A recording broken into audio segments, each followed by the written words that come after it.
Hi hello welcome to our channel. Attitude star Chandrahas social మీడియాలో attitude చూపిస్తున్నాడని చెప్పాలి. చిన్నోడే, మహా అయితే 25 లోపే ఉంటాయేమో, కానీ ఏమన్నా యాటిట్యూడా? కరెక్ట్ కాదు బ్రదర్. చిన్నోడివి, చాలా చాలా చాలా భవిష్యత్తు ఉంది.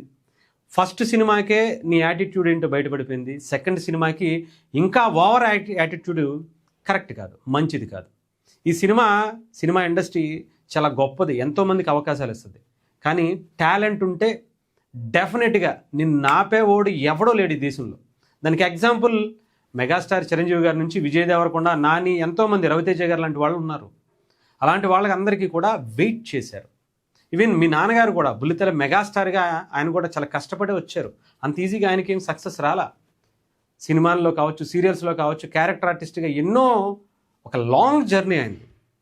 ఆయన దగ్గర నుంచి కూడా కొంచెమైనా నేర్చుకోకుండా మనం ఏదో ఒక విధంగా సెన్సేషన్ అయిపోవాలి, వైరల్ అయిపోవాలి అని చెప్పి మనమే ఒక పాట రాసుకుని, బూతుల పాట, అది చెప్పాలంటే పాట కూడా కాదు, బూతులు అనేటువంటి దాన్ని పెట్టుకుని నువ్వు ఏదో సెన్సేషన్ అయిపోవాలి, వైరల్ అయిపోవాలి, మన సినిమాని ప్రమోట్ చేసుకోవాలంటే నీ దగ్గర విషయం ఉంటే డెఫినెట్గా నిన్నెవడో ఆపేవాడు లేడు, నిన్నెవడో అడ్డుకునేవాడు కూడా లేడు. బట్ దాని మీద చూపించు, ఒక మంచి కంటెంట్ మీద చూపించు, మంచి యాక్టింగ్ మీద చూపించు, మంచి స్టోరీస్ని సెలెక్ట్ చేసుకుని సినిమాని ప్రజెంట్ చేయడానికి చూడు. తెలుగు సినిమా స్థాయి ఆస్కార్ వరకు వెళ్ళింది. తెలుగు సినిమా గురించి మాట్లాడుకోవటం అనేది ఈరోజు హాలీవుడ్ డైరెక్టర్లు కూడా అవతార్ లాంటి సినిమాలు తీసి ప్రపంచం అంతా ఏలుతున్నటువంటి ఆ ఆస్కార్ విన్నర్లు, అసలు ఆస్కార్లు అంటే వాళ్ళకి పెద్ద లెక్క లేదు, జేమ్స్ కెమెరామెన్ లాంటి వ్యక్తులకి. అలాంటి వ్యక్తులు కూడా మన తెలుగు సినిమా గురించి, మన డైరెక్టర్స్ గురించి ఇక్కడికి వచ్చి నేను కూడా మీ సినిమా తీస్తాను, మీ సినిమాలో ఒక సీన్ తీసేటువంటి అవకాశాన్ని నాకు ఇవ్వండి కెమెరా పట్టుకుని అనేటువంటి పొజిషన్కి మనం వచ్చాం. కానీ ఇలాంటి వాటితో కాదు, ఆలోచించుకోండి. ఇకపోతే ఆయన ఏదో ప్రీ రిలీజ్ ఈవెంట్ చేశాడు. దాంట్లో జేడి చక్రవర్తి గారు కూడా వచ్చారు.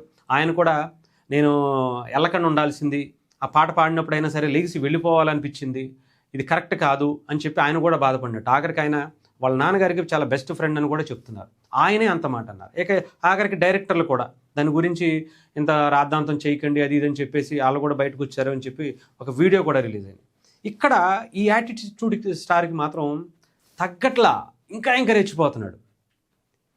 ఏంటో నాకు అర్థం కాదు, ఏం చూసో నాకు అర్థం కాదు. మీ నాన్నగారు చెప్పారు అవన్నీ నెగిటివ్స్ అన్నీ పక్కన పెట్టి ముందుకు వెళ్తున్నాడు అని. ఫోన్లే చాలా ట్రోల్స్ వచ్చాయి గతంలో, ఇప్పుడు ఏదో కొంచెం బాగానే ఉన్నాడు అనుకుంటే ఆ పాటలేంటి, ఆ బూతులేంటి, ఏం చెప్దాం అనుకుంటున్నాం, ఎలాంటి సినిమాలు తీద్దాం అనుకుంటున్నాం, ఇవ్వా నువ్వు తీసేటువంటి సినిమాలు? సమాజానికి నీ వల్ల ఏంటి ఉపయోగం? ఈ బూతులు నేర్పిస్తావా నువ్వు? బూతులు నేర్పించేటువంటి సంస్కృతి అలవాటు చేస్తావా ఈ సినిమాలకి, లేకపోతే యువతకి, ఇక్కడ ఉండేటువంటి ప్రజలకి? ఏం చెప్దాం అనుకుంటున్నావు అసలు? నువ్వే రాసుకున్నావంట, నువ్వే పాడుకుంటున్నావంట, నువ్వే అవార్డులు కూడా తీసావు, నువ్వే సినిమా కూడా చూసుకో, ఇంకెవరు రారిక. యాటిట్యూడ్ మంచిది కాదు, ఎదిగేవాడిది. చిన్న వయసు ఇప్పుడే మొదలుపెట్టావు, చాలా చూడాలి. మెగాస్టార్ చిరంజీవి గారు అంత టోళ్లే 50 ఏళ్ల నుంచి ఎన్నో కష్టాలు, ఎన్నో కుట్రలు, ఎన్నో విషప్రయోగాలు కూడా చేశారు అలాంటి వ్యక్తి మీద. సమాజంలో ఆయన కుటుంబం ఆయనన్నా ఎంతోమందికి ఎన్నో కోట్ల రూపాయలు, కొన్ని 100 కోట్ల రూపాయలు దానం చేసి టాపులో నిలిచినటువంటి ఈ టైంలో కూడా 400 కోట్ల రికార్డులు కొట్టి 70 ఏళ్ల వయసులో ఆయన కష్టపడుతున్నటువంటి తత్వాన్ని చూడు. ఆయన సమాజం మీద చూపించేటువంటి ఇంపాక్ట్ చూడు. ఆయన ఇప్పటికీ ఎలా ఆయన నడుస్తున్నటువంటి నడవడికను చూడు. అంతేకాని ఆయన లాంటి వాళ్ళకే తప్పట్లా నువ్వు ఏదో స్ట్రోల్స్ అని ఇంకోటని ఏదో చెప్పేస్తున్నావు. ఆయన మీద కూడా ఇప్పటి చాలామంది పడేడుస్తున్నటువంటి వ్యక్తులు ఉన్నారు. కానీ నువ్వు చేసిందే తప్పు. ఆయన మంచి చేస్తుంటేనే ఆయన మీద పడేడుస్తున్నారే. నువ్వు చేసేటువంటి పనికి నిన్ను ట్రోల్ చేయటం కాదు, ఇంకేదన్నా చేసుకోవచ్చు. పోలీసులు నిజంగా ఎవరో అశోక్ గారు, ఎవరో జర్నలిస్ట్ అశోక్ అన్న నాకు ఈవెన్ విజయవాడలో చాలా బాగా పరిచయం ఉన్నారు. అప్పుడు అంటే నేను విజయవాడలో చేసినప్పుడు నేను రెగ్యులర్గా చూస్తూ ఉండేవాడిని. అన్నకి నేను గుర్తుండకపోవచ్చేమో కానీ, ఎందుకంటే టీవీ 9లో చేసేవాళ్ళు ఆయన 2013-14 ఆ టైంలో. అప్పుడులో నేను ఆయన టీవీ 9లో వర్క్ చేసేవాళ్ళు.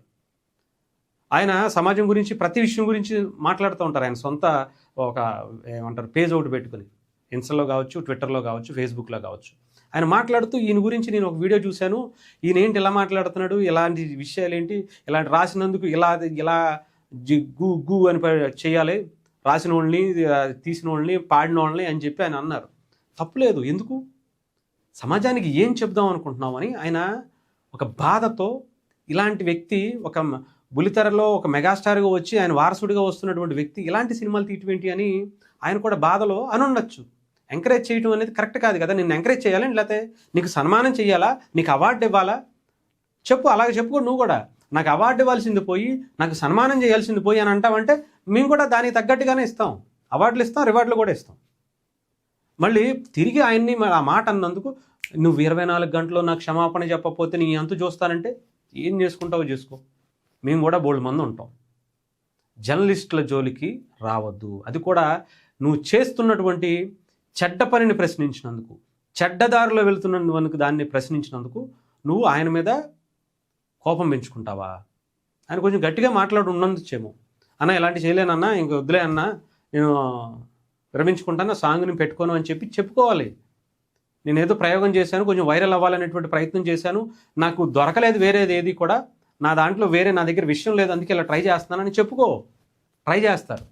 అంతేగాని ఇలా అవతలను బెదిరిస్తాను, ఇంకోటి చేస్తాను అంటే, నువ్వు బూతులు మాట్లాడితే నువ్వు బూతులు పెట్టుకుని సాంగులు పెట్టుకుని నీ ఇష్టం వచ్చినట్టు విర్రవీగుతానంటే తెలుగు సినిమాకి నీ ఇలాంటి వాళ్ళు అవసరం లేదని చెప్పాలి. ఆలోచించు. అంతేగాని నువ్వు ఎదిగే లక్షణం ఇది కాదు. విజయ్ దేవరకొండ లాంటి వాళ్ళే కొన్ని ఇలా యాటిట్యూడ్ చూపించారని ఆయనకే ట్రోల్స్ తప్పలా. నువ్వెంత మనమెంత ఆలోచించుకో. అల్లు అర్జున్ లాంటి వాళ్ళనే ట్రోల్ చేస్తున్నారు. ఐకాన్ స్టార్గా ఎక్కడో ఒక రేంజ్కి వెళ్ళినటువంటి వ్యక్తులు వాళ్ళు. అలాంటి పరిస్థితికి నువ్వు క్రియేట్ చేసుకుని అప్పుడు చూపించే యాటిట్యూడ్. విజయ్ దేవరకొండ గారు రేంజ్కి వచ్చినప్పుడు చూపించే యాటిట్యూడ్, అల్లు అర్జున్ గారు రేంజ్కి వచ్చినప్పుడు చూపించే యాటిట్యూడ్, చిరంజీవి గారు 150కి పైగా సినిమాలు తీసి ఇప్పటికీ ఆయన యాటిట్యూడ్ చూపించరే. పక్కన హీరోలు వస్తే, పక్కన ఎవరన్నా వస్తే ఎంత గౌరవంగా మాట్లాడతారనేది తెలుసుకో. బుల్లితెర మెగాస్టార్గా ఆయన కొనసాగింపుగా బుల్లితెరలో అంత పేరున్నటువంటి వ్యక్తి అంటున్నారు కదా, ఆయన గురించి అయినా తెలిస్తే, ఆయన నడవడికిన, ఆయన జీవనం, ఆయన చేసినటువంటి విధానాన్ని చూసి అయినా నేర్చుకోవాలి కదా. ఏంటి భాష రెచ్చగొట్టడం? నువ్వు చేసిందే తప్పు అయితే మళ్ళీ అవతల వాళ్ళు మళ్ళీ నువ్వు ఏదో సీరియస్ వార్నింగ్లు ఇస్తే అవతల వాళ్ళు ఏమైనా ఊరుకుంటారా? పోలీసులు కూడా ఇప్పుడు కంప్లైంట్ రిజిస్టర్ చేశారట. చూడు, ఏం చెప్పుకుంటావు? క్షమాపణ చెప్పుకోవాల్సిందే, ఇక వేరేదేం లేదు. ఇలాంటి వాటి గురించి వద్దు దయచేసి. నువ్వు మంచి కెరియర్ ఉంది, డెఫినెట్గా నీలో ఆ యాటిట్యూడ్ కనిపిస్తుంది. ఓవర్ యాటిట్యూడ్ లేకుండా ముందుకెళ్ళంతే.